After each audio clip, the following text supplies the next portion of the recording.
Hello viewers, இன்றைக்கி இந்த வீடியோவில் நம்ம மிக சுவையான மாங்காய் ஊறுகாய், மாங்காய் தொக்கு எப்படி மிக சுலபமாக வெறும் 15-20 நிமிஷத்தில் செய்யலாங்கிறது தான் பார்க்க போகிறோம். அது மட்டும் இல்லை, இந்த ஊறுகாய் பார்த்திங்கன்னா 6-7 மாதம் வரைக்கும் கெட்டு போகாமல் தாக்கு பிடிக்கும். இது பார்த்திங்கன்னா எல்லா வகையான வெரைட்டி ரைஸ், டிஃபன் ஐட்டம் இதுக்கு எல்லாத்துக்குமே பெஸ்ட்டு சைட் டிஷ்ஷாக இருக்கும். அவசரத்துக்கு இதை விட பெஸ்ட்டு சைட் டிஷ் நீங்கள் எங்கேயுமே பார்க்க முடியாது. அது மட்டும் இல்லை, இதோட சுவை மிக தூக்கலாக இருக்கும். யூஸ்வலாக மாங்காய் ஊறுகாய் செய்கிறதுனா 1 நாள் 1.5 நாள் உப்பில் ஊற வச்சு செய்வாங்க. அந்த மாதிரி இல்லாமல் வெறும் 15-20 நிமிஷத்தில் இதை நம்ம மிக சூப்பராக செஞ்சிடலாம். இதுக்கு பார்த்திங்கன்னா நான் நல்ல காயாக ஒரு மிகப்பெரிய கிழிமுக்கு மாங்காயை நான் எடுத்துருக்கிறேன். பச்சையான மாங்காய், நீங்கள் எந்த புளிப்பு மாங்காய் வேணாலும் எடுத்துக்கலாம். நல்லா கெட்டியாக இருக்கிற மாதிரி மாங்காவாக நீங்கள் பார்த்து எடுத்துக்குங்க. அதை இந்த மாதிரி தோல் சீவி எடுத்துக்குங்க. இந்த மாதிரி தோலை மட்டும் சீவிக்குங்க. இந்த தோல் சீவி மாங்காயை துருவுறது மட்டும்தான் உங்களுக்கு டைம் எடுக்கும்.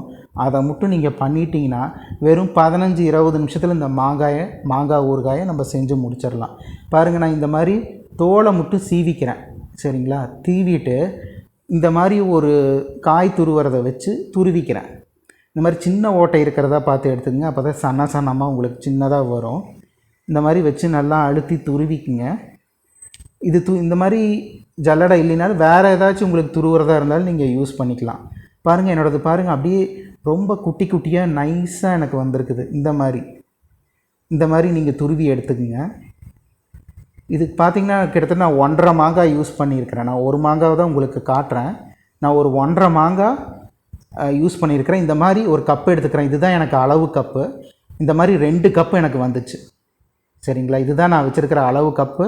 இதை வச்சு தான், இதே கப்பில் தான் நான் மிளகாப்பொடி உப்பெல்லாம் அளந்து எடுத்துக்க போகிறேன். எண்ணெய், நல்லெண்ணெய் எல்லாமே.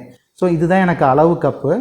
ஸோ இந்த மாதிரி 2 கப்பு எனக்கு வந்துச்சு. 1.5 மாங்காய் 2 கப்பு வந்துச்சு. நல்லா காய். ஸோ இது மாதிரி துருவி எடுத்துக்கிறேன் 2 கப்பில். அதுக்கப்புறம் ஒரு பாத்திரத்தை அடுப்பில் வச்சுட்டு 1 ஸ்பூன் கடுகு, 1/2 ஸ்பூன் வெந்தயம் போட்டு நல்லா வறுத்துக்கிறேன். இது பார்த்திங்கன்னா இந்த கடுகு நல்லா வெடித்து வரணும். அதுக்காக இந்த மாதிரி தெரித்து வெடித்து வரணும். சரிங்களா? வெந்தயமும் கலர் மாறணும். முக்கியமாக கலர் மாறணும். பார்த்திங்கன்னா இந்த மாதிரி கடுகு வெடித்து வந்தால் தான் உங்களுக்கு ஊறுகாயில் கசக்காது, கசப்புத்தன்மை இருக்காது. ஸோ அதுக்காக நீங்கள் ஒரு 2-3 நிமிஷம் தான் ஆகும். அதை நல்லா வறுத்துக்குங்க. அதுக்கப்புறம் ஒரு 1/4 கப்பு நம்ம அளந்து வச்சுருந்த அந்த மாங்காய் துருவல் கப்புலேயே ஒரு 1/4 கப்பு கல்லுப்பு எடுத்துருக்கிறேன். அதையும் இந்த மாதிரி நல்லா வறுத்து எடுத்துக்குங்க. வறுத்திங்கன்னா இதுவும் இந்த உப்பும் பார்த்திங்கன்னா கலர் மாறிடும். இந்த உப்புள் இருக்கிற ஈரத்தன்மை போனால் தான் உங்களுக்கு மாங்காய் ஊறுகாய் கெடாமல் இருக்கும். அதுக்காக நம்ம இந்த மாதிரி கலர் மாறி வர்ற வரைக்கும் வறுத்துக்குங்க. அதுக்கப்புறம் நான் இந்த வறுத்து வச்சுருந்த இந்த கடுகு வெந்தயத்தை நல்லா ஒரு உரலில் போட்டு இடிச்சுக்கிறேன். நீ மிக்சியில் கூட அரைச்சிக்கலாம். இது வறுத்ததுனால ஈஸியாக பொடியாயிரும். இந்த மாதிரி இடித்து எடுத்துக்கலாம். அதுக்கப்புறம் ஒரு 15-20 பல் நாட்டு பூண்டு.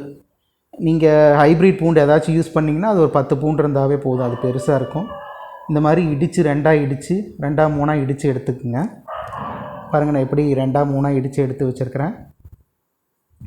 அதுக்கப்புறம் நம்ம எடுத்து வச்சுருந்த அந்த மாங்காய் தொக்கை அந்த 2 கப்பையும் நான் ஒரு பாத்திரத்தில், ஒரு கண்ணாடி பாத்திரத்தில் போட்டுக்கிறேன்.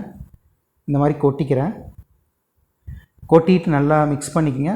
அதுக்கப்புறம் நம்ம அளந்து வச்சுருந்த அந்த அளவு கப்பில் ஒரு 1/4 கப்பு மிளகாப்பொடி எடுத்துருக்கிறேன்.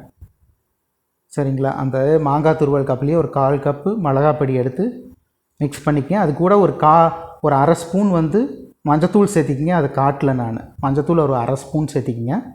அப்புறம் இடித்து வச்சுருந்த அந்த வெந்தயம் கடுகு பொடியை இதோடு மிக்ஸ் பண்ணிக்கங்க.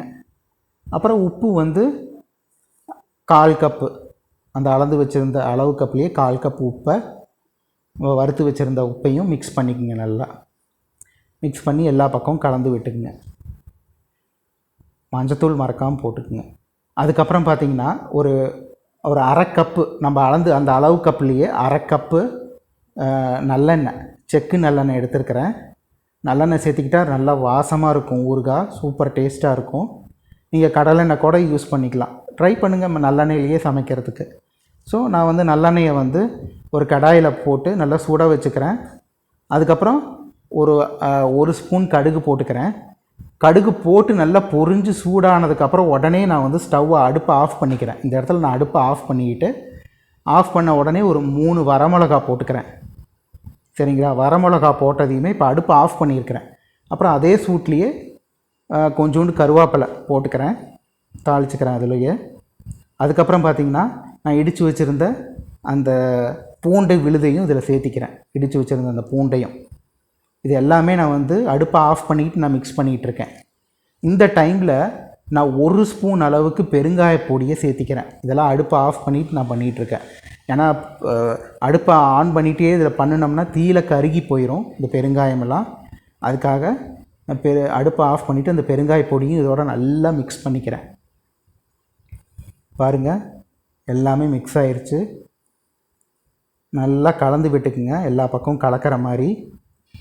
இந்த பூண்டோட சாறும் பெருங்காயம் நல்லெண்ணெய் எல்லாம் ஒரு சூப்பரான ஒரு மணத்தை கொடுக்கும். நல்ல ஊறுகாயோட கலக்கும்போது செம்ம டேஸ்ட்டாக வரும். இந்த எண்ணெய் எந்த அளவுக்கு போடுறோமோ அந்த அளவுக்கு கெடாது ஊறுகாய். இது பார்த்திங்கன்னா இப்போ செய்ய ஆரம்பித்து 15 நிமிஷம் தான் ஆச்சு. பாருங்கள் எந்த அளவுக்கு சீக்கிரமாக பண்ணிட்டோம். நல்லா கலந்து விட்டுக்குங்க. இப்போ என்ன பண்ண போகிறோன்னா இந்த தாளித்த எண்ணெயை அப்படியே நம்ம வந்து கலந்து வச்ச அந்த மாங்காயில் கொட்டி கலந்துக்க போகிறோம். பாருங்கள், இப்போ நான் அப்படியே கலந்துக்கிறேன். நல்லா கொட்டி அதை அப்படியே மிக்ஸ் பண்ணிக்கோங்க. மிக்ஸ் பண்ணி நல்லா கலந்து விட்டுக்குங்க. இந்த மாதிரி அப்படியே எண்ணெய் மிதக்குது பாருங்கள், நல்லெண்ணெய். இப்போ பாருங்கள், நல்லா கலந்து விட்டுக்குங்க. இப்போ நல்லா காரசாரமாக அந்த நாக்கில் எச்சை ஓடுற அளவுக்கு அந்த ஊறுகாய் வந்து நல்லா ரெடியாக இருக்குது. எல்லா வகையான உணவுகளுக்கும் பெஸ்ட்டு சைட் டிஷ்ஷாக இருக்கும். எந்த உணவு எடுத்துக்கிட்டிங்கனாலும் இது சூப்பர் சைட் டிஷ்ஷாக இருக்கும். முக்கியமான விஷயம், இது வெறும் 20 நிமிஷம் தான் ஆச்சு எனக்கு செஞ்சு முடிக்கிறதுக்கு. யூஸ்வலாக ஊறுகாய் செய்கிறதுனாவே உங்களுக்கு 1 நாள் 1.5 நாள் ஆகும். அது மட்டும் இல்லை, இது 6 மாதத்துக்கு மேலே கெடாமல் இருக்கும். அதுதான் முக்கியமான பாயிண்ட்டு.